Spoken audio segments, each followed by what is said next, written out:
Hi, welcome to this, my 107th episode of VideoFuzzy. I'm your host, Terry J. Aman, sifting my basket of media memories, and in this installment, titled Persons Unknown, I explore paranoia and conspiracy as they were presented on an NBC summer series 15 years ago.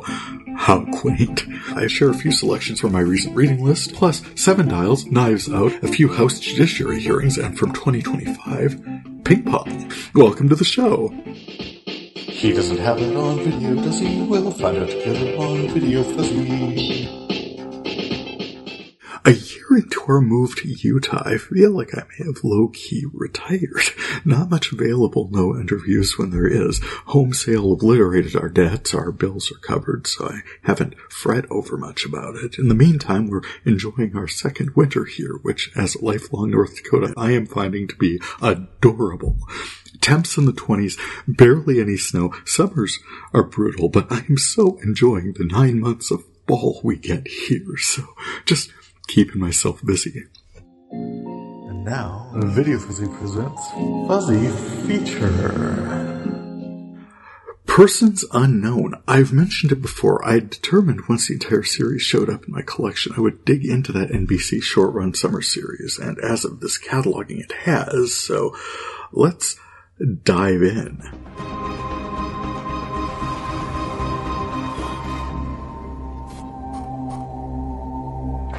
I should love it. Longtime VideoFuzzies know past episodes I've commented favorably on The Prisoner, both the high-concept British series from the 1960s and, to a lesser extent, the US reimagination aired on AMC in 2009. In both of these situations, a former intelligence officer, one government, one corporate, finds himself in a mysterious village run with cruel whimsy by a shadowy leader at the head of a shadowy cabal of shadowy operatives, and the story focuses on his efforts to return to some recognizable form of consensus reality. Persons Unknown is saved to my collection now across 3 binders, from the pilot on disc 1863 to the series finale showing up in this set of cataloging on discs 1957 and 1958, including an episode they never aired that I tracked down through Amazon, archived to my current collection on disc X575, as well as a home-burn DVD set that I crafted while watching the production so as to comment on it. A small group of strangers, all ostensibly taken from their lives, kidnapped, wake up in a nondescript, vaguely mid-century Art Deco hotel with no independent insight on the others they discover there. Too many rooms. There are only 7 people in a 3-story hotel, all of them on the same floor, except for the kitchen staff at the Chinese restaurant across the street, and a night manager who's not especially informative. They seem to be the only ones there. The camera installations are everywhere. The guests are under constant surveillance, which largely seems passive, although as the series continues, we see the command center located in the lower level of the hotel. We see how the environment is occasionally manipulated relative to guest activity, either in response to it or to provoke it. And we see the world outside the town from the perspective of a reporter witnessing footage of 2 guests being abducted on the same day, pulling at threads together with its editor, looking for answers. That's the broadest view of what's going on. Narrowing in, the guests at the hotel are Janet, mother of 6-year-old Megan, abducted from a park. We also meet Joe, a volunteer firefighter, Graham, a Gulf War veteran, Moira, who says she's a psychiatrist, but admits soon enough that she's actually a mental patient. Tori is a young socialite who is sure she's been abducted as punishment by her father, a millionaire ambassador to Italy. Charlie is a former CFO, a sole caregiver to his wife, a terminal cancer patient. And then there's Bill, a used car salesman, who is the saltiest little nugget you can imagine, confrontational, self-centered blowhard. It truly takes all kinds. And I've been using the word guest. It's the easiest means I have of differentiating between captives kept at the hotel as guests and the staff, who range from staff pretending to be guests to the actual staff, like kitchen staff, and then the actively pointless night manager, the staff at monitoring stations. We learn more about the larger organization as the show progresses. By episode 4, we learn that Joe, the volunteer firefighter, had Also, we learn a former priest is way more than just a guest. The cameras follow him through the walk-in cooler into the command center, which is manned by Tom, the super helpful friendly guy running the Chinese restaurant, who it turns out is also spying on them. Along with the entrance through the restaurant, we see him punch a code into the elevator that sends it down to that level as well. And there's another secret passage directly from his hotel room. He certainly seems more resourceful than the night manager. What we learn about him is that he got a position the same way at least two of them got to be guests. His application was accepted the day before he went to sleep in his bed at home and woke up the next day at the hotel. What we learn about his office is that it's a monitoring station like the one downstairs, albeit a lot less fitted out, and the screens recess when not in use. I say guests, but they're at least captives. Toward the end of the pilot episode, they tried to just walk out of town and run smack into a microwave installation they end up calling a pain wall. Like it's microwaving a burrito, Janet said, only you're the burrito. Janet, Joe, Graham, and Charlie all get caught in this pain wall. They all collapse, and suddenly out of nowhere, a van pulls up, seemingly unaffected by the wall of pain, gathers them up, and drives off, leaving the others mystified. When they return, they've all got these mysterious implants in their thighs. Moira, the mental patient pretending to be a doctor of some sort, digs them out with a penknife and provides rudimentary stitches. Oh, something else happened in episode 1. They're all eating at the Chinese restaurant and receive fortune cookies at the end, apparently at random. Janet's cookie tells her to kill her neighbor and she'll go free. The show is just full of this kind of spooky atmosphere. Though the landlines don't appear to be connected up at all, Janet gets a phone call from her daughter, Megan, who sounds like she's Janet's abusive mother. The kill your neighbor message is reiterated when a handgun appears in her room, along with current photos of her daughter, explicitly ordering her to kill Joe. Janet crawls that she's nobody's puppet, that they're all still human beings, and if anything happens to her daughter, she says they'll wish they'd killed her on day 1. There's a storm in episode 2 where a generator on the edge of town gets blown up by a bolt of lightning, which seems to disable the pain wall. The guests hop in the van left by the restaurant staff and make a run for it, driving into the storm. After driving a good long while in the rain, they pull up on the town they'd driven out of. No luck tunneling out of the place either. It's surrounded by impenetrable walls sunk into the earth fitted with vents spewing poisonous gas. They seem pretty decisively stuck there. Until top of episode 4, the night manager informs the group that one of them will be checking out that day. Pressed, he can't say who it is, but later that day a taxi pulls up. In very broken English, the driver asks for Janet and one other person. She selects Joe, and they roll out of town. Watching all this, Tori, the socialite daughter of the U.S. ambassador to Italy, slips into a silky red thing and slinks up to the night manager and asks him to arrange a similar exit for her. She may wish to rethink that. Not far outside of town, Joe and Janet's taxi gets a flat tire. They get out and watch as their one ticket to freedom gets T-boned and actually bisected by a gigantic black semi, almost certainly killing the driver, and that then seems to be pursuing them. So Joe and Janet leave the main road. They happen upon a cozy little cabin and shelter for the night. But when they wake up the next day, the cabin is filled with bees.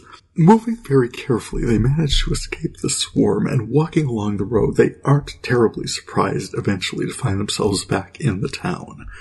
Tori, however, seems to get her wish. Another taxi pulls up and asks for her specifically, and she is out of there. When guests awaken the next day, they discover that she is gone, and a new arrival lying along the side of the road, wearing Tori's dress and a blonde wig. She's a young woman of color. She and Graham are the only guests of color, and appears to have a prison tattoo with the name Erika on her leg. When she comes to, she lashes out. It's like she's there specifically to wrap up the danger energy of the show. And don't misunderstand me, the show has been building this energy throughout. Episode 3, the group is in the street trying to start a signal fire when a passing helicopter dropped 7 canisters, 4 empty, 3 with gas masks, prompting that always fun conversation about which of them deserved to live. Different times, sirens would go off and gas would be pumped into where they were, but the people who put the masks on were the ones who were gassed. By the masks. They had to be cut away from their faces to save them.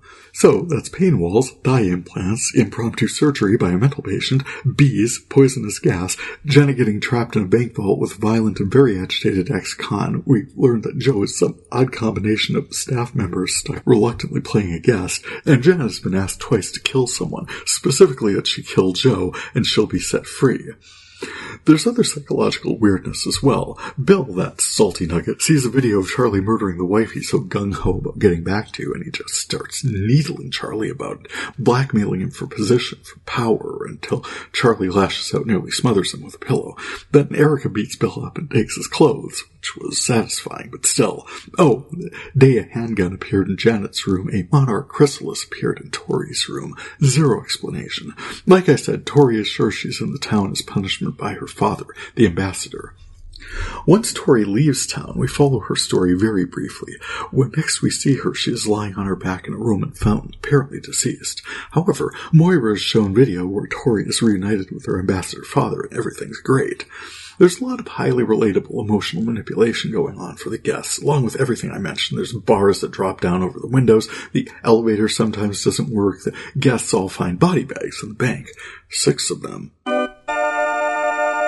See, I'm not sure when all this is made clear to us. Around episode 9, the night manager is berated by some external operative, Liam, who then shows up as his replacement in episode 10. But the hotel, the restaurant, the town is operated by the shadowy International Foundation, a cabal seeking to perfect the manipulation of human behavior to bring about world peace. Oh, what a fantastic objective! Who could possibly object to such an obvious premise? World peace through more efficient human behavior modification, fear, and confusion. 7 guests at a time. Why not tell everyone what you're up to? Well, the manipulation doesn't stop with a strange little town in the middle of nowhere. It has been unnervingly easy not to mention that while all this has been going on, Janet's ex-husband, Megan's absent father, Mark, is a reporter at the San Francisco whatever. He's gotten his hands on the footage from the park taken the day Janet was abducted and Megan was found apparently abandoned. The San Francisco whatever is a garbage tabloid, and his editor, Kat, is only interested in the story of the abduction as a brief and is annoyed when Mark wants to dig into it. This is how she finds out that Mark, her sometimes lover, even has an ex-wife and a 6-year-old daughter he's abandoned. Mark, digging into the story, learns international socialite Tori went missing the same day, and his investigation, worthy of a better newspaper, though we're otherwise never given much reason to respect him, uncovers the names of several people who also went missing that day and who happened to be guests at the hotel. While we're out here in consensus reality, episode 1, Janet had been talking to a private detective of some sort before her abduction, a detective she accused of playing her and her ex-husband, that'd be Mark, against each other. As Mark and Kat have uncovered more information, Detective Guy pulls him aside into a cab, drives him to the airport. He's sending them to Rome.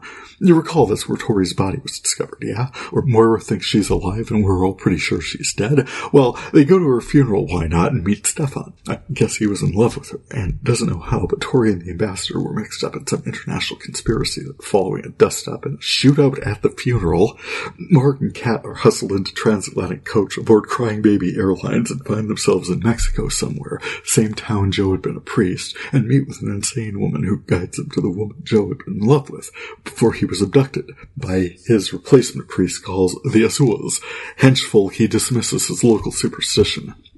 During all this, Mark and Kat are actually stuck in this little Mexican hotel with no money, credit cards frozen, no means of contacting anyone, when armed guards bust in and are going to abduct them. But they escape. They escape their captors, who seem to be Foundation operatives, based on what we've been learning about that organization. The Foundation is the people who run the mysterious little town and the hotel, and a day or so walking around in the jungle discover, well, what a tiny little world. It's the mysterious little town. Now Janet, Mark, and Kat are all together, sort of. Mark and Kat find staff there and enforcers, but don't seem to encounter any of the guests, along with Moira, Graham, Charlie, Bill, Erica, and, oh yeah, Joe. After the bees, Joe went crazy and killed Tom and the night manager and lashed out at the other guests. So no surprise, in episode 8, he wakes up strapped to a table in a bright white room and seems to be hearing voices in his head, a woman's voice, someone called the director. The whole scene is very John Steed and Emma Peel's Avengers, and we aren't enlightened significantly about the program, the Foundation, or much of anything beyond that they seem to be using pain, memories, and emotional manipulation to reprogram Joe. A nurse shows up to inject something into his many, many IV hookups, and oh hey, look everyone, it's Tori again. Joe reappears in the town, in a windstorm, naked, apparently suffering from amnesia. There's generalized distrust of him. When he vanished, the other guests discovered detailed dossiers about themselves in his room. And now that Erik is no longer the most violent guest, having once taken that title from Bill, she pair bonds with Janet, who she makes no secret she's attracted to. Janet, for her part, has given up on Joe, just can't trust him. The new night manager on the scene, Alan Smythe as Liam Ulrich, has arrived directly with a directive from the director, who you see is a middle-aged middle manager type who has apparently been given free rein to try something new and different with everyone in Town 27. Liam is certainly more proactive than the last guy, engaging with the guests, bringing all of them presents, hints at life in the outside world. For Erica, he brings news of her son. Moira gets a scarf she strangled her parents with before she was committed. Bill gets the game ball from his hero high school matchup. He played through the pain of his injury and scored the winning touchdown or something. Charlie is given the front page reporting on his problems with the SEC, resolved with his disappearance, and some powerful figures moving money and evidence around behind the scenes. Graham gets a belt he was beaten with growing up, and Janet gets the stuffed bunny she cuddled while her parents screamed at each other in her emotionally abusive home environment. Liam plays video from her hiding in the bedroom growing up, indicating how long the program has been tracking her life before bringing her in directly. Oh, something else about Liam. Joe had killed him. Huh? In the last town, or the town before that, when he had been kidnapped from his parish, he got the same fortune cookie Janet had gotten, telling him to kill Liam and he'd go free. Joe shot him and then performed last rites. Then Liam had been tormenting functionaries working at a monitoring station when the director called him in and sent him to help stabilize the situation. Which choices he makes lets Janet know about the woman Joe hooked up with as a parish priest, which disgusts her. Oh, I've been trying to get back to this. While the guests are holed up in the hotel, Mark and Kat, remember them, are snooping around in the town and find all these body bags. They open them and find 7 bodies with thumbs removed. One of the body bags has, oh my god, I talked about how small this world was, right? Stefan from Italy is here. He'd cut the thumbs from all the bodies as a way of getting them ID'd. Well, that's resourceful. Then stitched and sutured them because what, were we animals? He helps Mark and Kat commandeer the Azul's Jeep, those shadowy henchfolk, and escape the town, no pain wall in or out, and despite a crash and an explosion, they make it to an airport with the thumbs, and somehow manage a flight to San Francisco, where they find that their newspaper has been purchased by some mysterious foundation. They've been fired, and their reputations have been smeared to destroy their credibility. Yep, the paper reported Kat was involved with stealing pain medication from a children's oncology ward, so yeah, that's never a good look. Also, 6 of the thumbs were recovered by the foundation. The 7th, preserved in a bottle of tequila. Oh, despite that thumb being removed from a very dead townsperson from some other town, Mark and Kat are brought in to meet the delightfully charismatic patient freshly repatriated from, somewhere in South America, and following his terrible thumb accident, the foundation had helped train him for a new job. They dig into this foundation, which would appear also to have purchased their old newspaper and smeared their reputation. They track the headquarters to a high-class suite of corporate offices in Iowa and spout what must sound like conspiratorial nonsense to everyone within earshot. They are asked to leave, but not before Angela, the director, watching video of this, wonders aloud if anyone has ever before gotten this close to the truth. Well, no. Angela, chastened by a livid, seething board of directors led by Robert Picardo in a long silver hairpiece reminiscent of Julian Assange, issues a red card liquidating the town on her authority. The guests find the body bags and click to the implications. There's 6 body bags and 7 of them. Liam, the night manager, who has been in love with Janet since he showed up, is trying to hide himself in the hotel but is captured and frog-marched to the edge of town by Bill and Charlie and makes his way past the pain barrier, but then it's that thing from Scanners where his head just suddenly explodes. Well, that's one means of kicking off that reference to Agatha Christie's And Then There Were None, which has been referenced a couple times in this show. It is expected that the townspeople will turn on each other and only one will survive, and over the course of the episode, we watch them do exactly that. The camera's watching them murder each other one by one as they all end up in the body bags being hauled out of town. Only Joe remains, and as he is congratulated by Angela, he is tased by her bodyguard. Except that none of the guests are dead. They were all piled alive in the back of the van, getting driven off somewhere. Janet ends up in the psych ward. Moira and Charissa, we learned that Erik's real name, why not, are hiding out in the Middle East somehow. Graham is strapped to a table in the White Room where Angela is demanding to know where his friends are. Charlie and Bill steal a car and drive off. In the psych ward, Angela, posing as a doctor, suggests that Janet will never be released unless she gives up this crazy idea that she was held captive in a strange little town somewhere. So she attacks a nurse and escapes into a corridor. Mark and Kat track her to the hospital, and following this weird MC Escher stairwell scene, they all find each other. Mark and Kat help Janet escape and reconnect with her daughter, Megan. Mark and Kat are then disappeared into a horrifying prison camp alongside the ambassador, locked in terrifying little barbed wire cages in a rainstorm as the cameras return to Janet and Megan. That detective guy has arrived at Janet's mother's place. "You're not safe here," he warns. "We have to go." They are taken to a mid-century hotel in the middle of nowhere where they sleep for the night. And when they wake up, Megan is nowhere to be found. And Janet is once again in some bizarre hotel setup. So we discover our Joe and Stefan waking up in a whole new hotel with a whole new guest list. When they take the elevator to the lobby, they find Victoria behind the counter in the role of hotel manager. As for Charlie, Bill, Moira, Erika, Charissa, Graham, and Janet, they are all greeted by Angela's eye-patch bodyguard, welcoming them to level 2, on board a grim cruise liner called the SS Perdidas, Spanish for Lost. And I'm like, oh, you wish this was as good as Lost. Cue the closing production credits, which I suppose was easier than writing an actual ending to this show. Or Megan staring into a snow globe or something as the camera pans away. But yeah, lots of analogs with The Prisoner, which in 2010 there'd been some renewed interest with the rebroadcast of the original series on IFC and AMC airing the Jim Caviezel Ian McKellen remake of the summer before. Obviously Lost also loomed large in the American cultural zeitgeist, the production having wrapped its 6th season run a couple weeks before this thing premiered, and people were still reeling from how badly that show ended. And all of that was just the barest bones of a recap laid in mainly so that I could talk about it. The show opened on Janet being separated from her daughter, and the primary emotional storyline throughout focused on her overcoming obstacles and misadventures trying to get back to her. So, side plots like the development of Bill's character traveling through the various stages of grief, denial, anger, bargaining, depression, and finally acceptance were easy to overlook, or how undifferentiated were Moira as medical professional and Moira as revealed to be mental patient.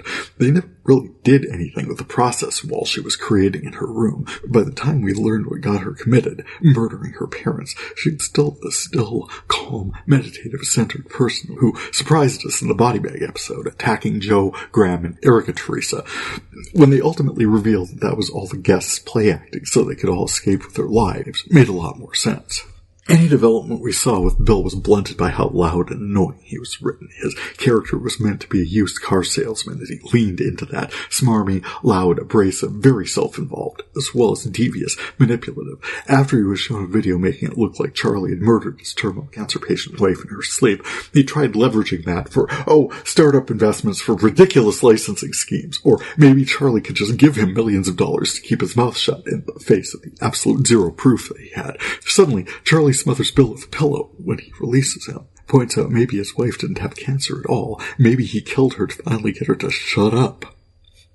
And it hasn't escaped my attention how little I talked about Graham or Erika, that is, Erika Charissa, despite how Erika Charissa's character seems to have been brought in specifically to sow chaos and mayhem. And setting that aside for exactly one sentence, for Chadwick Boseman to fade into the background in the ensemble cast is troubling. He's the tallest, he's got the military bearing, he's armed half the time, he's Chadwick friggin' Boseman, and I have the hardest time remembering what they had him do. His character, Graham, was a practicing Muslim haunted by his actions in Iraq and memories of his abusive home life growing up. There was a lot to work with there, but a lot of it went on completely out of shot because the show was so much more interested in Janet, Joe, Moira, Tori, Bill, and Charlie cutting away a little too often to check on what Mark and Kat were up to, whatever all those characters had in common. And remember how I was going to say more about Erika Charissa? Yeah, neither do I now, but talk about inconsistent. When we first meet her, she's comatose, then feral, till she all but instantly falls in love with Janet in the bank vault, but otherwise still suspicious and lashing out at everyone, attacking Bill and stealing his clothes. Yeah, actually, I was here for that, Bill. But also deeply concerned about her son somewhere. For the rest of the run, if they needed someone to just be abrasive or violent or weird, get that chica loco with the cornrows and prison tats.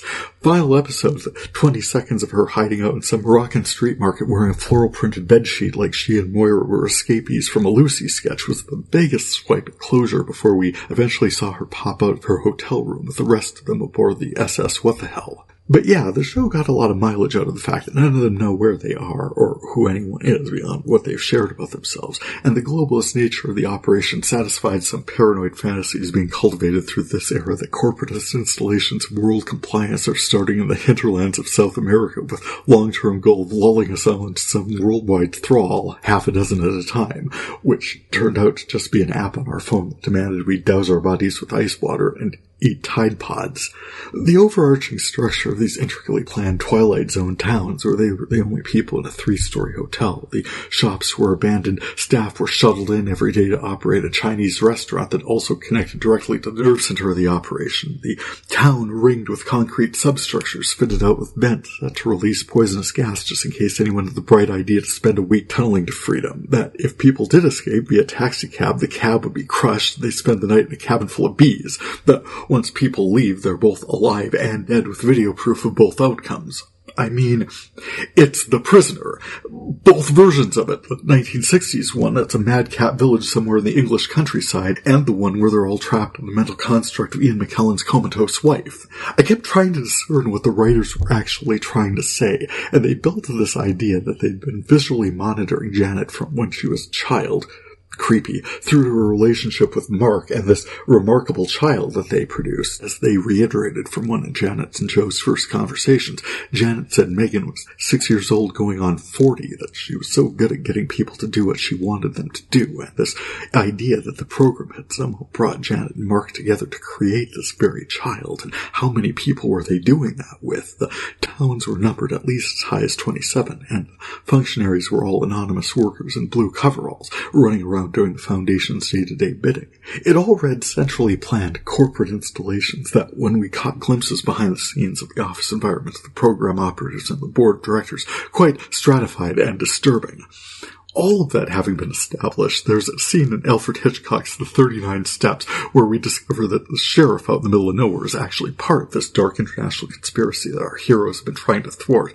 The sheriff has caught Hannay, that clueless sap who got caught up in all this, and as the sheriff is phoning his superior to report this great victory, Hannay starts escaping.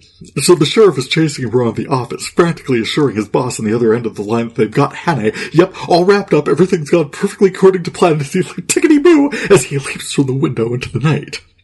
The board of directors is not happy that a couple of San Francisco tabloid scribblers have somehow connected enough dots to stand in the Foundation's corporate headquarters demanding to know the whereabouts of kidnapping victims they are, in fact, responsible for kidnapping. Robert Picardo, as the silver-haired man, seethes with anger at the director's idiotic mishandling of this whole affair.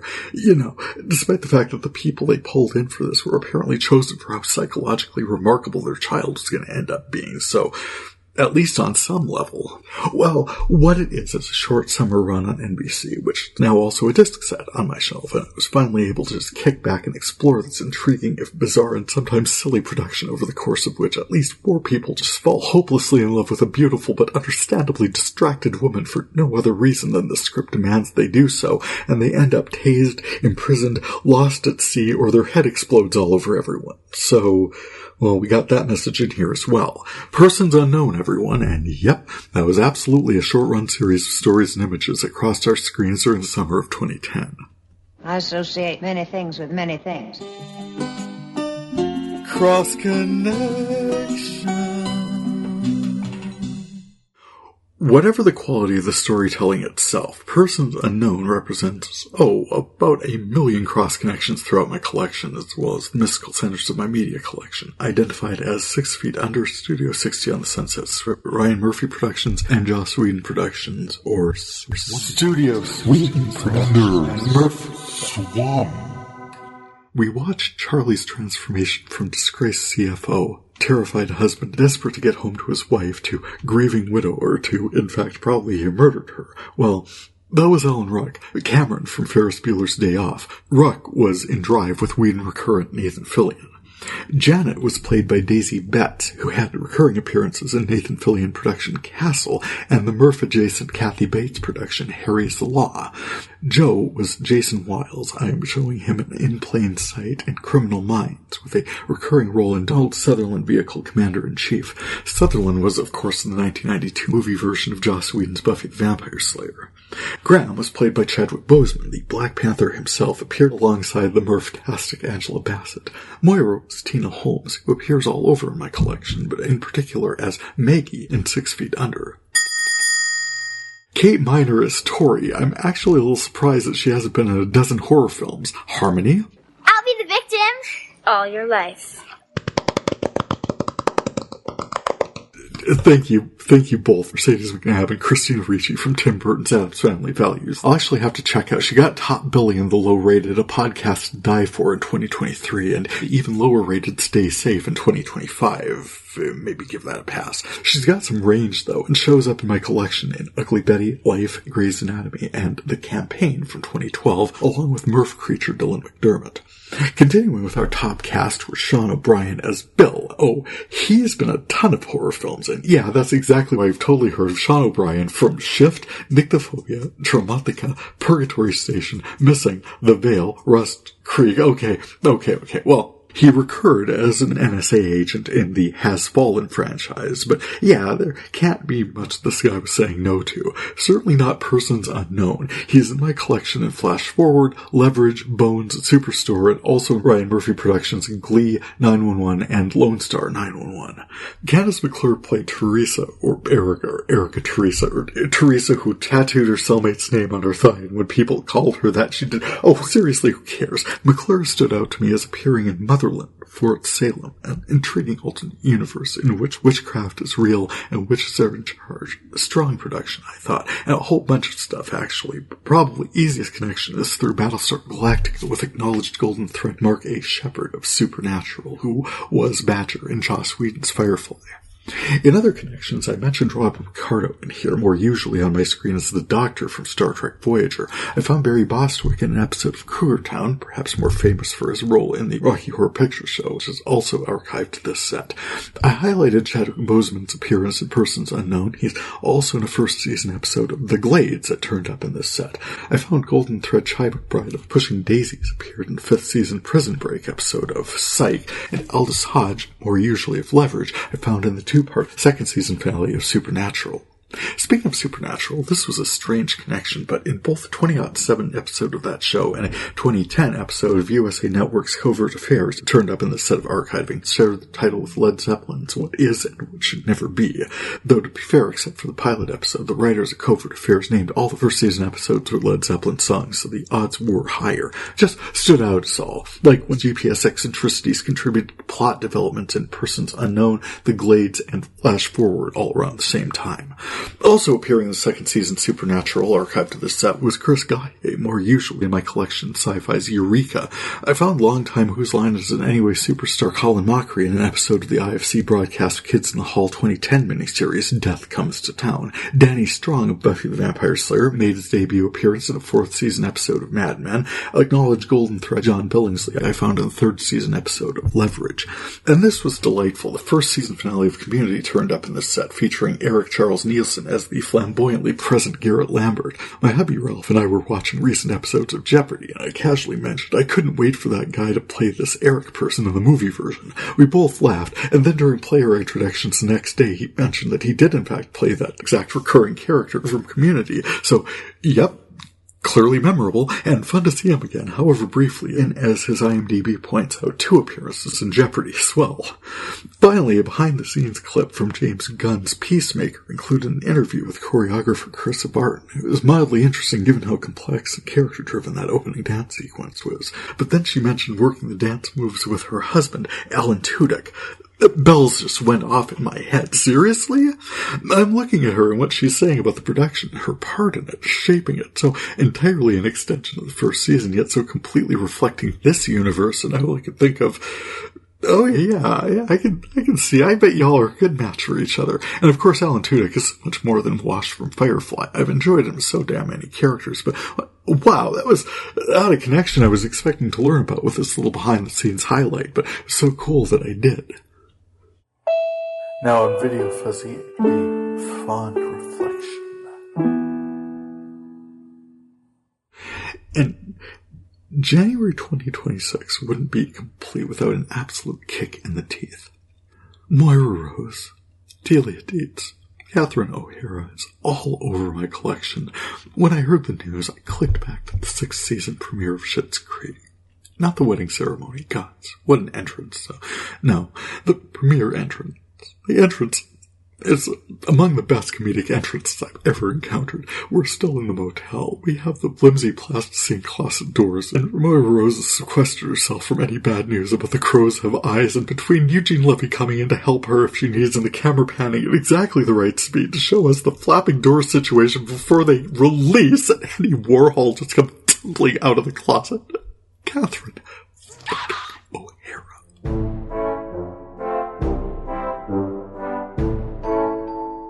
She has been comedy gold since her Canadian sketch comedy days. Longer. She's all over my collection. It's too late, but for Christ's sakes, if I can't honor her in her death, I'm going to celebrate her right now as a golden thread running throughout my collection. A friend of mine reminded me that we loved her in Martin Short Goes Hollywood in 1989. She, of course, had worked with him in the early 80s SCTV channel, and the completely mental misadventures of Ed Grimley, I must say. Obviously, Beetlejuice, good lord. I actually just saw Ferris Bueller's Day Off and was reminded where I know Charles Dietz from. And whether it's archived or not, I'm certain I've seen her Home Alone all the way through. She was in Dick Tracy. I have celebrated her appearances in Christopher Guest productions, Waiting for Guffman, Best in Show, For Your Consideration, and A Mighty Wind. Episode 77 if you want to experience that. She was in one episode each of Mad TV, Dr. Katz Professional Therapist, 30 Rock, and Modern Family. I'm showing her in a series of unfortunate events. She represents a direct tie to mystical centrality for this collection in 6 Feet Under. She was in Frankenweenie and Addams Family Reimagination, the Beetlejuice sequel, Beetlejuice, and she was in Argyle, which I absolutely loved. Moira Rose, Catherine O'Hara, inhabited this faded star of stage and screech, lost in a Canadian wilderness, staging her own comeback while his family's finances are gutted by a thieving accountant, leaving them stuck in their only remaining asset, a little town now penniless movie rental tycoon. Johnny Rose bought his son David as a goof, cramming them all in 2 rooms at the hotel in town. Johnny and Moira, David and Alexis. Moira had a long-time principal role in an absolutely ridiculous-sounding soap opera, which was optioned for a revival in the wake of the publicity for her Bosnian film production, The Crows Have Eyes, which is all the more remarkable given that when we meet her, she can't get through a local commercial for a local winery. But you know what? She defined her space, established goals she aspired and thrived in. Slice of paradise I like to call the town where I currently am. Schitt's Creek was a revelation, a showcase. She found new ways to be utterly ridiculous and hilarious, catching lightning in a jar time and time and time again. I love that she got to do this. I love that she got to be this and share this and be this. This creative spark we got to witness. I absolutely love the tremendous talent she shared with this world and made us a part of. Thank you, Ms. O'Hara. Diving into my classic collection. In my classic VHS and DVD collection, this set covered discs 1951 through 1975, which once again threw a wibbly-wobbly, timey-wimey set of peculiarities at me, not least of which the appearance of Richard Spick Jr. as the trickster / Archangel Gabriel in the supernatural 3rd season episode Mystery Spot in the set, where our boys get trapped in a Groundhog Day type situation looking for a missing Mythbuster. It begins with an ad, a perfectly straightforward in-universe Mad Men style ad for Hellman's Mayonnaise. The camera pans advertising awards to a pair of copywriters tasked with promoting the product. After a few false starts, young copywriter leaps to his feet, inspired by a beautiful coworker in an adjoining office eating her lunch in a most provocative way. He starts connecting Hellman's Mayonnaise with American moms, hosting front porch picnic lunches and flowered sundresses on the 4th of July with the wholesome goodness of Hellman's Mayonnaise. Every taste a delight, every bite a celebration. While the visuals are equally compelling in far less wholesome ways, Team Lead is impressed. "I've never heard you so passionate about anything," he says. Young guy leers at his muse. "Sometimes these things just come to me." Gross. Gloria Steinem on line 3. I found this on disc 1970, however coincidentally the year of my birth, and I debated sharing it on VideoFuzzy's Instagram or just linking to a posted copy somewhere. A quick search found a Mad Men-themed ad posted circa 2023 featuring Mad Men actors John Hamm and Alison Brie in a fridge. Hamm and Brie, get it? But not this contemporary in-universe creation that turned up in my collection, so I brought a copy of it in to post. But while I was searching for the Mad Men-themed ad to share, a completely unrelated production turned up in my search listing. It was the series finale for the convoluted, coincidence-driven mid-90s production of Strange Luck. This one posted on a channel called OAS Movies, and also posted within the past year.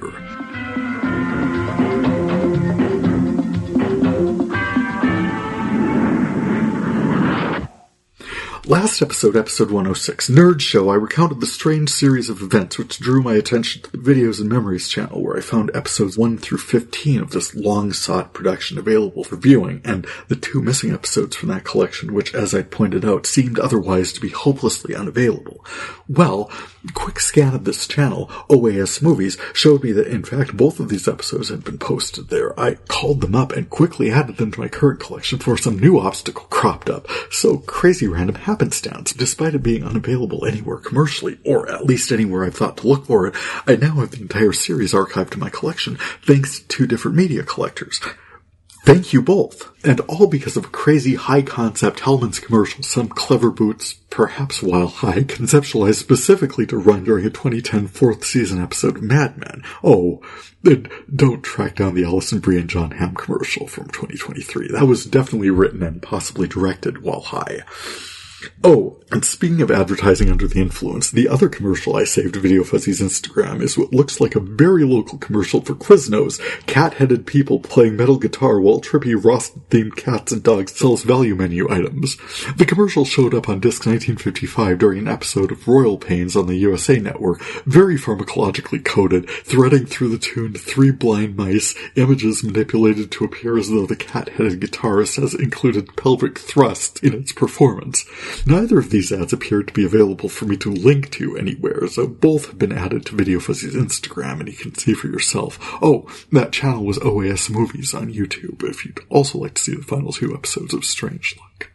Oh, and speaking of pelvic thrusts, I really love the skillful way you beat the other girls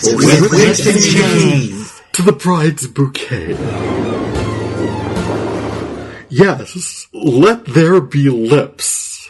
On discs 1953 and 1954, I've archived a slightly damaged copy of the Rocky Horror Picture Show.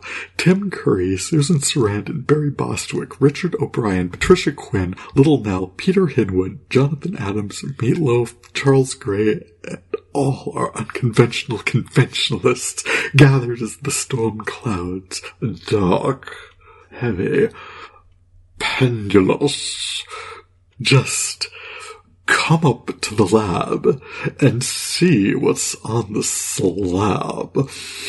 I see you shiver with anticipation. Say it. We meet the creature. Quite a remarkable specimen indeed, although Janet doesn't like too many muscles. I didn't make him for you!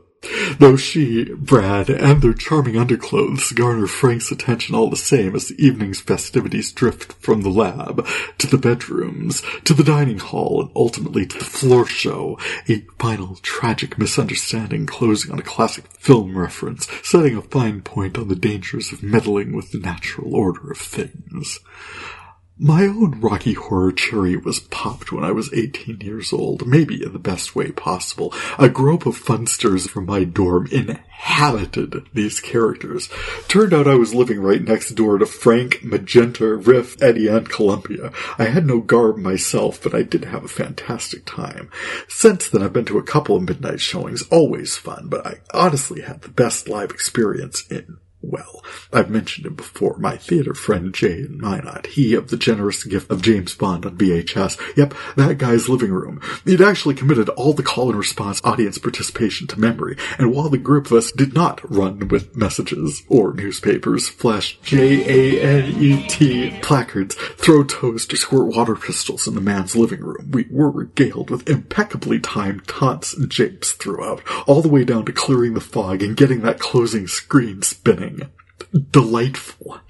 The copy I've archived is, as I mentioned up there, slightly damaged, having been recorded to a somewhat worn VHS tape. I was certain I'd archived the remake with Laverne Cox as Frank, but a hasty and indeed somewhat frantic search of my archive indicated that this was not the case, and then I remembered why. The remake aired in 2016, seconds before I resumed archiving things, and my collection re-emerged from the dark ages of my media collection. And in fact, I'm not sure I ever saw it at home. I feel like I saw the remake with a group of friends in Grand Forks. I do remember enjoying it, and this absolutely reminds me I should track down a digital replacement, not only for my staticky version, but finally acquire the 2016 NBC remake as well. Both are fantastic. Wouldn't be the worst time in the world to finally see the 1981 sequel Shock Treatment, which the internet tells me has been nicknamed Shocky by its fan. Wrapping things up for this set, on disc 1951 I found a Daily Show episode I know I'd been watching for a while. It featured a bizarre project I may or may not have archived anywhere by Isabella Rossellini called Seduce Me, where the storied experimental actress tugs on arts and crafts costumes vaguely reminiscent of the paper-based animation style of Kubo and the Two Strings, and in these costumes she narrates and demonstrates the sex lives of a melange of animals. The series looks to have aired, as I said, on the Sundance Channel. I guess I was aware of this project, though I've not encountered any of it here. The reason I'm mentioning it is a conversation between Jon Stewart of The Daily Show and Comedy Central aired a segment on bedbug infestations and the rise in different parts of the country, and Rossellini's segment on bedbug sex was, yes, eye-catching, I think not uncharitable to characterize as comic. No, it had a fun energy as she described the mating rituals of bedbugs, which I will let you track that down for yourselves. She also, in the series, explored mating habits of ducks, salmon, deer, cuttlefish, spiders, seahorses, dolphins, and snakes. Jon Stewart and guest Brian Williams afterwards commented on these habits as well as the costuming. There were absolutely comments to be made. Finally, I was talking about Supernatural earlier. On disc 1971, I found, and you can search this pretty easily, closing credit sequence for 4th season episode Yellow Fever, actor Jensen Ackles' lip-synced interpretation of Survivor's Eye of the Tiger. I thought I'd have more to say about this, but I do not. You just have to pull it up and watch it for yourself. While you're there, you may find, I've talked about them before, Hillywood's homages to Ghostbusters, Supernatural, Sherlock, and Doctor Who. They've got a whole bunch of new material since I looked last. There's a Hocus Pocus sequence in there that they did a really good job with. Just block out some time, they're really entertaining.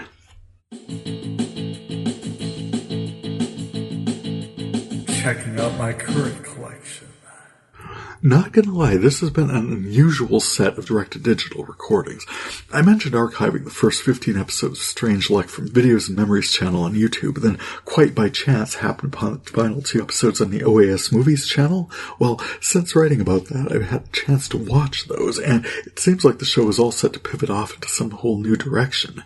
Along with this whole Angie had a son 18 years ago who's unsealed his files and reappeared in her life, Strange Luck guy himself, Chance Harper, played by D.B. Sweeney, gets struck by lightning, and the hospital, ta-da, does what they've been trying to do for the entire rest of the show, tracks down his brother as next of kin.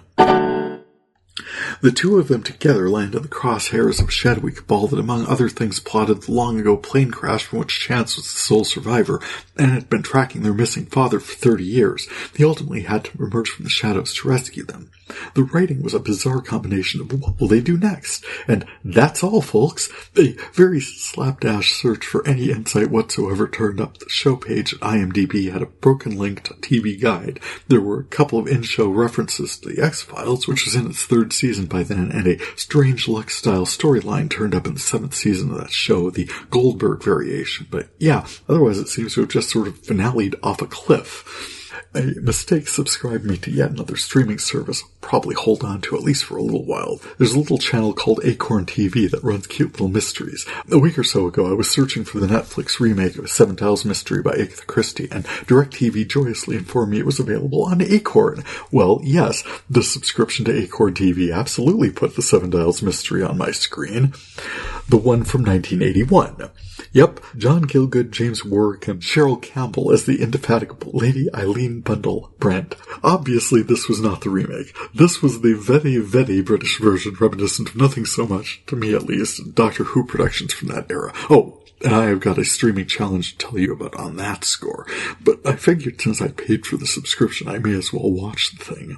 Seven Dials is one of Christie's earliest thrillers. Published in 1929, she revisits the country estate she'd established in The Secret of Chimneys in 1925, this time focused on Bundle and her madcap misadventures in the wake of a poisoning, a cryptic note, deathbed revelation, state secrets imperiled, and a shadowy underworld society. Those do not sound especially madcap.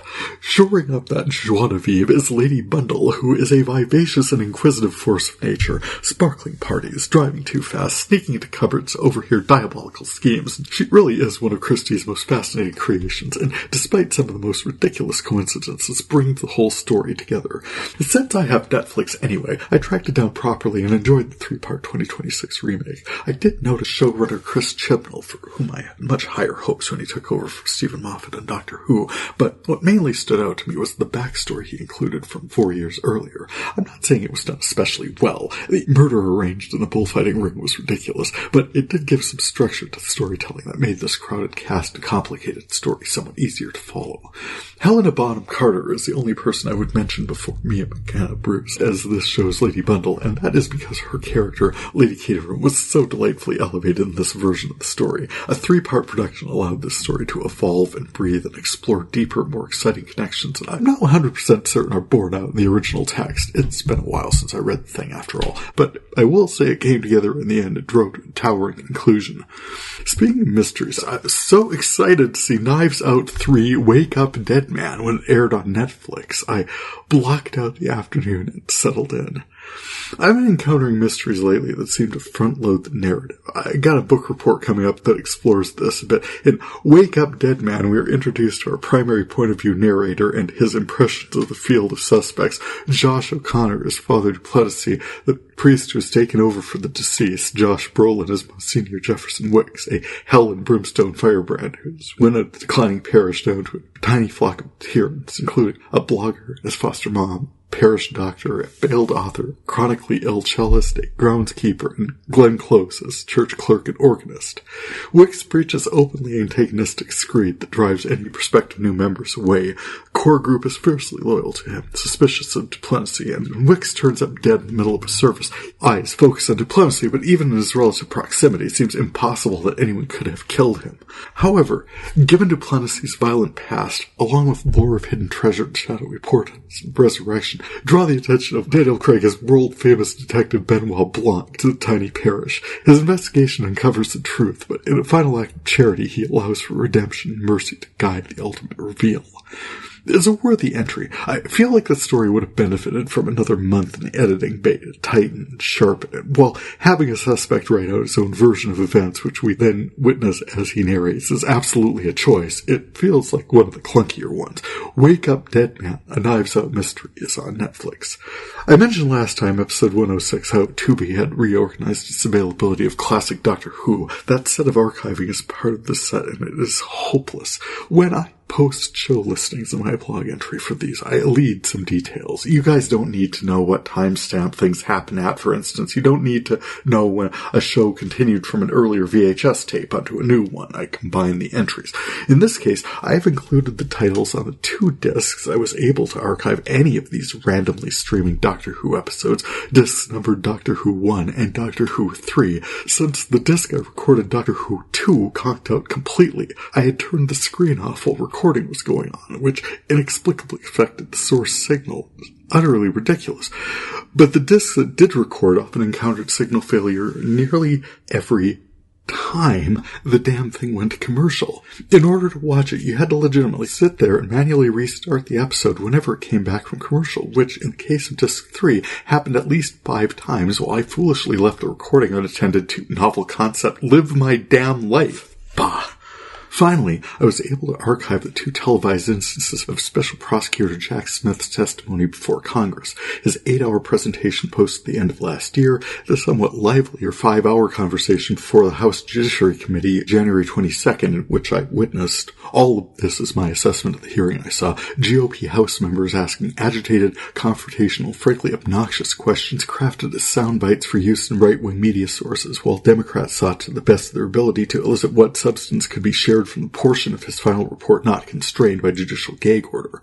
Since that order apparently expires in February, it'll be interesting to see if they revisit any of that. The alternate hand-wringing and outrage on the part of GOP legislators that he would subpoena their phone logs to learn who called who and when was laughable. We could see legislators receiving calls, sharing intel, reacting to the surge of impromptu tourism experienced at the Capitol building while results for some election or another, who can remember, were being finalized. And after Judge Carroll and Trump's legal team dragged Discovery out to the 11th hour, we get this reaction from South Carolina Republican Representative Russell Fry. Good heavens!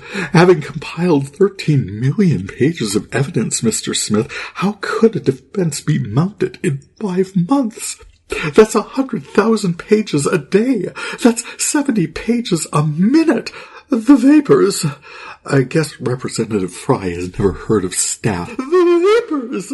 Strap in. As I record this, news is moving too fast to keep up with. I'd reached out to a friend of mine in Minneapolis the day before Renee Good was murdered. First week of this year, and everything that has happened since makes me sick for my home state. I'm old enough to remember when the whole country was on the edge of our collective seat, worried about a baby in a well.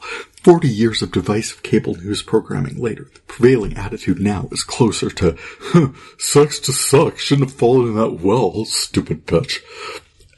I know what's happened. It's obvious. We are scared to death of other people. We hate each other. Mistrust is through the roof, seated at every opportunity. The American dream is a bill of goods sold by our media. Feel like the good life is passing you by? Feel like you're working too hard just to barely get by? Well, don't blame the gabillionaires for hoovering up all the resources. Don't look now. Here comes another wave of impoverished terrorist foreign invaders to steal all the high-paying jobs, buy up all the affordable property, and spread all the diseases, and somehow also mooch off all social services. Goodness, if they can figure out how to do all that, they deserve it. That's quite a feat. I can't qualify for Medicaid, and I've got a social security number. More sowing distrust and misinformation. It's just too easy. It's easy enough to find in Google Images. Search "steal your cookie." The meme originally had a plate with a dozen cookies in front of a CEO. A white worker had 1 cookie on his plate, and sitting across from him was a black worker as the CEO warns a white guy, "Hey, he's trying to steal your cookie." Today's meme is similar, except that the CEO can barely be seen anymore behind the mountain of cookies he's hoarded. Nostalgia is one of the tags for this project. I'm going to dive in now. We used to have 3 channels everyone watched, plus public television and maybe Fox. Sports, movies came in by cable TV, and the national audience became splintered. Talk radio spread right-wing media. I was right the first time. Right-wing propaganda to disaffected, self-selecting audiences. Our information sources just got more isolating. Apart from the farewell episode of MASH, we just do not have communal experiences anymore. Events happen and we have spin rooms and influencers, insisting that everything is bad and anything that helps anyone is actually terrible. Empathy is openly condemned. That feeling you see when a small, sad, scared person is in danger is condemned, openly mocked. And we have trained for this. Every generation has trained for this. We've always cheered the rebels in Star Wars, the Bajorans in Star Trek, the Scoobies in Buffy, the Browncoats in Firefly, Kevin Bacon in Footloose. You get that Katniss Everdeen is the hero in Mockingjay, right? So who the fuck is cheering on the stormtroopers? How do we get it so? Oh, I know. It was remarkable to watch that sea of humanity, tens of thousands, all moving as one through the Twin Cities at the coldest time of the year. And the response? Shoot one of them. They want an insurrection so they can justify canceling elections this year. That's why Congress isn't doing anything. America got itself into the dumbest possible situation at the worst possible time, putting exactly these people in power to do these exact things. I've had this suspicion, I'm not able to, but Dr. Heather Cox Richardson outlined plot lines for Project 2025 and the mechanism and machinations put in place by Deputy Chief of Staff Stephen Miller. The priorities for Heimlander Securitat. We've watched them lie and lie and lie because there are zero consequences for doing so. We watch dedicated professionals bound by law and under oath face questioning from legislators who don't even feel bound by the allegiance they pledged at the top of the hearing to this republic for which it stands, one nation under God, indivisible, with liberty and justice for all. I do not know who votes for this. I do not know who cheers it on. It feels to me like we could have such a great life if resources, our time, treasure, and community weren't routinely skimmed from our lands and funneled into a vanishingly smaller and smaller number of hands, production visibly stolen from workers. I don't know. I grew up in public education. We were given basic instruction and logic, but I guess as soon as some moneyed corporate interest has a point of view they need to become prevalent, cue the marketing people, muddy the waters, bad is good, up is down, and we've always been at war with Oceania. What I was saying about the secret cabal, there's a secondary undercurrent messaging. If a woman gets within arm's length of the presidency, that some ancient mystic blood pact is somehow broken, that there's some MK Ultra Illuminati vault in the Federal Reserve that will crack forth an abject horror through our failure to keep some secret pact with God. And at this point, I'd love to watch the sky darken with the swirling eldritch horrors as a woman wins the presidency, because I suspect the scene will actually look a lot more like Raiders of the Lost Ark, or really the medal ceremony from New Hope. See, I really think that's the mentality driving these people and their hatred for Democrats, who incidentally have been way too go-along to get along lately. Murders, abductions, and kidnappings call for investigation, not a blank check. The GOP want the billionaires to become trillionaires, and they want us all sick, dumb, desperate, and poor because we're much easier to control that way. That are comfortable but overextended on credit, so they can control us that way as well. But I suspect that at the base of it is not entirely the strength of the stock market and the booming personal economy. I really do believe they've infused some stronghold on C Street with some mystical understanding or Faustian pact that they will rule 1,000 years of endless prosperity so long as no girl wins the presidency. That the president is, and they've called him this out loud, really some of the beta-cuckiest behavior, referred to the president as America's daddy, and we somehow survived 2 terms of Obama, but lordy, from now on he better be white, and he better be he, or we have the final scene from Cabin in the Woods come to life. America didn't exist 250 years ago. This continent was peopled with a rich and vibrant history, endless natural beauty. There were humans, so there was conflict, but at some point in this nation's history, some dark cabal commingled a sense of America's nascent promise of freedom and endless possibility with some bastardization of divine right of kings that infused a religious component into a structure that neither invited nor needed one. This deepened as Americans wrestled with slavery as some kind of divine providence. Oh, the church absolutely had thoughts on the subject, with women's rights, workers' rights, civil liberties, citizens, or even human beings as having inherent worth. We have struggled with the question. All honesty, I think this country was a great idea, mostly because I grew up here. America's very good at marketing. Ralph and I joke about how susceptible I am to marketing. I've been infused with 55 years of everything about America is awesome marketing. But a social contract only works when we all buy into it, and we really only do that when we matter to each other. One example, healthcare. Other nations have managed national healthcare initiatives because on a very basic level they understand that there but for the grace of God go I. And we've done so many studies that show not only would Medicare for all be affordable, it would save us trillions of dollars, but we are so angry that people we mistrust, people not like us, poor people, people of color, marginalized communities, that we would be paying for their healthcare. We've decided we'd just rather keep paying private companies to deny needed care. North Dakota's legislature just rejected subsidies for school lunches. A proposal to cover lunches for school children statewide failed. That is a very homogeneous population, and even that group of leaders are afraid someone's going to get something they don't deserve. That children will get food they don't deserve. I feel like a lot of people in this nation and this world have been putting up with a lot of stuff that they don't deserve for quite a long time now. Meanwhile, rich people toast each other in golden palaces while protesters in sub-zero weather are spattered with the blood of people who are just trying to help. good luck with those hearings.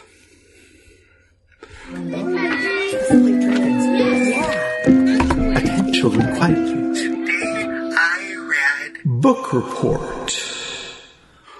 One thing I have enjoyed about being so entirely between jobs, and the fact that I'm experiencing it in Utah, is that the weather tends to be walkable virtually every day. My primary source of exercise is walking. I do that for about 2 hours a day now, and before this I'd been at the mercy of release dates for podcasts I follow to have something to listen to. Well, I do have an Audible account. Since finishing The Woman in Cabin 10 by Ruth Ware, oh, by the way, the Netflix adaptation is a very good, very faithful presentation of that story. Since finishing The Woman in Cabin 10 by Ruth Ware, I talked about that last time, I have accompanied my daily walks with audiobooks, and I am enjoying them immensely. Since last we spoke, I've read 3 by Sophie Hannah, an author hand selected by the Agatha Christie estate to write new adventures of beloved Christie creation Hercule Poirot, The Killings at Kingfisher Hill, Hercule Poirot's Silent Night, and The Last Death of the Year. I also read a curated collection of Agatha Christie's short stories titled The Last Seance. These are her more supernaturally flavored stories, and while I believe Hannah aspires to Christie's adept handling of plotting, character, and storyline, listening to her work alongside the original master, it's clear she also often achieves tonal parity. Not every time. I can't give her The Killings at Kingfisher Hill. It's not a bad mystery, and Hercule Poirot is entirely the classic sleuth we have known and loved for more than a century. However, our introduction to the story is so front-loaded and expository, the character introduction is so haphazardly clunky, and the field of suspects so instantly limited as to make it a bit too easy. The misdirection about what all was happening when I've been reading mysteries since I was a teenager. You do learn to discern the occasional hint here and there. I will say the anticlimactic reveal was livened somewhat by the motive, but I'd have ranked this among her lesser attempts. The Last Death of the Year was somewhat stronger, I'd say. The setting is an unconventional retreat on a Greek isle housing 6 guests alongside host Nathan Athanasi, our friend and humble narrator Scotland Yard Detective Inspector Edward Catchpole, and Belgian Detective Hercule Poirot. Rounding out our dramatis personae are neighboring hotel staff and a few service personnel, but we are told in the opening remarks that we may safely disregard them, as the murderer's intent is said to be clear from the New Year's resolutions Catchpole reads out at the top of the story. I did not find this to be the case myself, and indeed needed to peruse the entire story through to the reveal. Character, setting, and plot were much more engaging this time around, though I did feel the location, structure, and lifeways of the House of Perpetual Welcome on the Greek Isle of Lamperos infused something artificial into the story, an air of being somewhat forced, as though any dozen or so persons gathered in such a location would of necessity end up killing one another. As it was, the reveal was complicated, would have been difficult to ascertain from the clues sprinkled throughout, and, to my mind at any rate, was in no way knowable, despite his assurances from the New Year's resolutions recounted in the prologue. Probably why it's called a mystery. The third Sophie Hannah title, delightfully Christmas-themed, was Hercule Poirot's Silent Night, which introduced us joyously to Edward Catchpole's mother. My name is Cynthia Catchpole, Monsieur Poirot. I'm Edward's mother, for my sins. Oh my god, this book exploded with life, again and again, introducing us to such immediately recognizable and strong, boisterous personalities that leapt from the page, or the audio equivalent. I do want to highlight the voice talents of Julian Rintutt, who I've enjoyed immensely in the past on Keen Eddie, 1,000 years ago now, and has done such a fantastic job narrating these continuing adventures of Hercule Poirot, which seem to coincide with the years as more usual chronicler and companion Captain Arthur Hastings was overseas ranching in South America. In Silent Night, Catchpole's mother, Cynthia, impels her son and Hercule Poirot to an oddly appointed and partitioned mansion on the crumbling Norfolk coast, promising them a splendid Christmas holiday. She takes no responsibility whatsoever for her failure to provide this thing, which rather drops them into a household awash in family grudges and structurally threatens to tumble them at any moment into the North Sea. Contrasting with Catchpole and Poirot's decided lack of enthusiasm is their host, Arnold Laurier, about 100 years old, dying of cancer, thrilled to the middle of him at the prospect of meeting his hero, Hercule Poirot, and helping him with the unsolved murder at the nursing home he's moving into. As I said, the characters are delightful and help us get through a somewhat complicated plot, but the storytelling is engaging. personality quirks, foibles, and conflicts entertaining, and keep the story flowing effortlessly. Many, I would say most, of my inspiration for new authors lately has come from Kimber Donovan and the All About Agatha podcast. I wasn't prepared to congratulate him on his recommendation of Final Girls by Riley Sager. There were several points during the book I wanted to cut and run, largely because of the way I've approached mysteries. I try always to hold all possibilities open because everything is potentially misleading. Pay attention to who's telling you what, and what are they hiding, what might actually be going on. And Quincy is not the first less than reliable narrator I've encountered. It's just impossible not to think of Cabin in the Woods while I was reading this, and how prototypical the college friend group seemed in Quincy's memory. But I'll grudgingly admit that in the end, the payoff is quite satisfactory. The characters were interesting, and their backstories were unusual, to say the least. I enjoyed this shifting perspective between Quincy, a food blogger who, just happened to be the last of her friend group to survive a nightmarish encounter in the woods 10 years ago. The flashes of backstory we get from traumatic lost hours. It's gruesome, bloody, not my favorite writing style, but Sager's a talented author for sure. The creation of a punk rock vigilante character prowling Central Park targeting abusive men is potentially inspiring, in a take-back-the-night kind of way. Donovan also interviewed a couple of children's and young adult authors. I read Aggie Morton, Mystery Queen, The Body Under the Piano by Martha Jocelyn, and Death at Morning House by Maureen Johnson. Jocelyn envisions the dawning of the 20th century and the sometime misadventures of Aggie Morton, a young, highly imaginative dance student and aspiring writer interested in the world around her. The story is populated by the sort of characters one finds in children's books set in any era, with the possible exception of Hector Perro, a 10-year-old Belgian refugee she befriends, who teaches her how to think in an orderly fashion about the clues they encounter as they come suddenly upon the very adult situation of a dead body in Aggie's dance studio. Johnson's storytelling also takes us into the early 20th century, shifting perspective between our engaging present-day narrator Marla Wexler and the summer home of the eccentric Ralston family on an island in St. Lawrence River in the 1930s. Wexler is signed on as a tour guide for the storied location, largely to escape some awkwardness in her personal life at home, but as secrets are revealed among her new boss and co-workers, Morning House becomes something of a frying pan fire situation on a few different levels. Apart from Sophie Hannah, or even her lesser Poirot adventures are quite enjoyable, I think the most promising recommendation I can share is Agatha Raisin and the Quiche of Death by M.C. Beaton. This author is astonishing. She transplants her spinsterish lead character, moderately successful London promotions person Agatha Raisin, into early retirement in the Cotswolds. And then it's not the good part of the Cotswolds, is it? And the neighbors are less than welcoming, and her moving in is something of a disappointment. She tries making a grand entrance to the community quiche contest, submitting a store-bought quiche from a London quichery as her own, and losing because the small-town judge is canoodling with some small-town tart.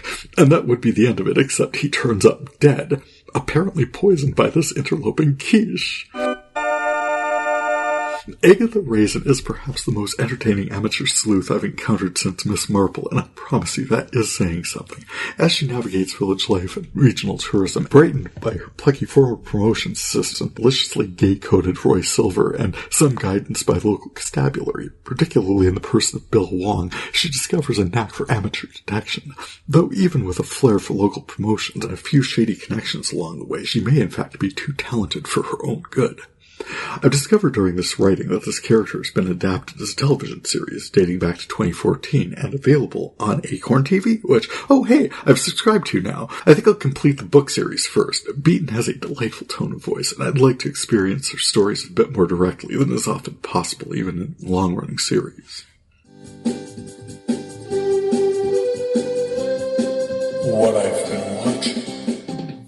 Ralph and I just finished watching the My Hero Academia series.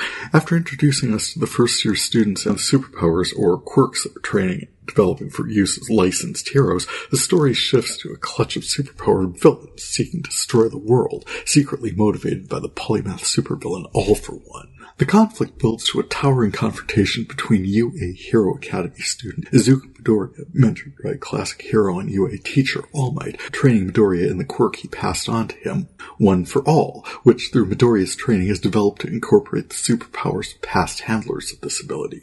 The showdown between the heroic One for All and the destructive violence of All for One is highlighted in Midoriya's determination to redeem him, and the battle they wage is worthy of a 7th season conclusion. Great storytelling, well worth your time. I mentioned AcornTV. I'm not archiving this one, but Australian television has a period production titled Miss Fisher's Murder Mysteries, set with barely contained glee in the 1920s and centered on Essie Davis as the delightful Miss Bryn Fisher. She is well aware of how young, attractive, and unabashedly a flapper she is and her effect on men. She is, after all, a detective, and being capably perceptive is part of that job description. Surrounded by a team of good-natured allies, she navigates social mores and the casual misogyny of the day too seems to be getting off to a rousing success in 1920s Melbourne. What else? Well, closing us out, I'm not sure what put me in this audience the week of New Year's, but one of the last productions I took in 2025 was, oh hey, another time traveler, this one Timothy Chalamet tearing it all down in Marty Supreme. He's Marty Moser, Marty Supreme, a world-class athlete, brash young table tennis champion representing America in the 1950s, reminding me of nothing so much as that third-place winner, I'll reference another meme, chomping his medal, spraying the champagne and carrying on despite very much not having won. Competing in London, demanding rooms at the Ritz from the organizing body, coming in second and demanding international acclaim, branding neon orange ping-pong balls and betting the wife of a potential sponsor, that sort of thing. What he gets is an 8-month exhibition tour with the Harlem Globetrotters, at the end of which he comes home and discovers that Odessa Zahn, as Rachel Misler, his sometime love interest, has been quite productive over the 8 months he's been away as well. There's work demands from his uncle, a hustle operation with a 2-bit con artist goes very badly. He lies freely, betrays people's trust, ultimately justifying his actions by saying that this is his destiny, a grudge match between the supreme being, American table tennis god, Marty Supreme, and Japanese nemesis, Endo, actual world champion, and humble, powerfully likable guy.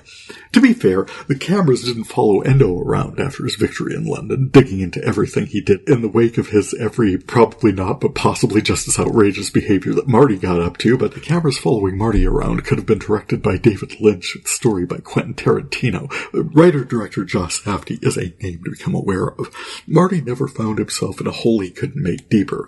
So convinced of his own majesty, surrounded by minds too small to see, that he's Tommy the Pinball Wizard, this sport that America was determined to actively ignore. He was gonna lie, cheat, and steal to become American table tennis champion. Oh, the doors that were going to slam in his cocky, entitled face. All of that being said, the movie just marinated in the ethnocentrism of mid-century America. Marty's smug self-assurance, something of a surprise to all those around him who assumed they were better than him by accident of birth. He had to work harder to make a name for himself because people dismissed him out of hand. He had to get as good as he did for everyone to take him even half as seriously. Marty Supreme is a good flick to catch on TNT. People expecting a ping-pong movie will be surprised by the high-energy action potential that, nope, I hadn't anticipated going into it. I knew from what trailers I'd seen to expect some personality conflicts and what do they do? Golf? It's too long, thinks it's The Godfather. Marty runs afoul of too many powerful forces to remain alive throughout, and the ending they chose was arbitrary, though there is a way to look at this where the narrative comes full circle. Through the prism of athletic redemption, blood versus chosen family, or personal growth, or however you want to watch this thing, it is worth a mostly attentive watch. Though, with a runtime of 2.5 hours, you do keep reminding yourself you've never heard of any of this, and American table tennis champions might even exist today, but why? It was good he got a shot, however. For as small and ephemeral as were the stakes, it's a hell of a piece of storytelling. Check it out. And with that, way past time to get this one at the feed. Thank you all for checking out my video cataloging project. You can check out my catalog listing along with audio links at VideoFuzzy.blogspot.com. For past episodes, add, follow, and subscribe to VideoFuzzy wherever you get podcasts. If you get a chance, please check out my VideoFuzzy soundtrack entries as well. And you can watch the 15th ever VideoFuzzy, the video entry for this one, on the VideoFuzzy channel on YouTube. Feedback is always appreciated. You can contact me through my blog or podcast sites via email to tjaman1970@yahoo.com, or through my VideoFuzzy pages on Facebook, Instagram, and Threads. For VideoFuzzy, I'm Terry J. Aman. Happy viewing. It might be amazing, it might just be scuzzy. We'll find out together on VideoFuzzy.